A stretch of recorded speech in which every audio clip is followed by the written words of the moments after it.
Otázka od sledovateľa. Jamal, prečo mám stále pocit, že nie som dosť dobrý, že nikdy nestačím? Možno ťa to niekto naučil. Nie slovami, ale mlčaním.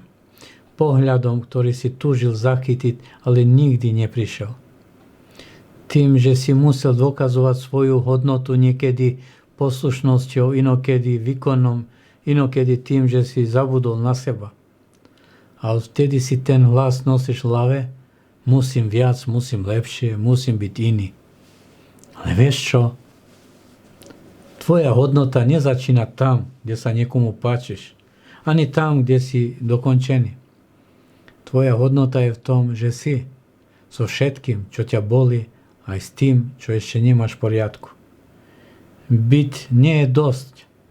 To je lož, ktorú ti niekto možno vložil do duše, keď si bol ešte príliš mladý, aby si jej odporoval. Dnes už môžeš. Nie si príliš, nie si málo, si človek a to stačí.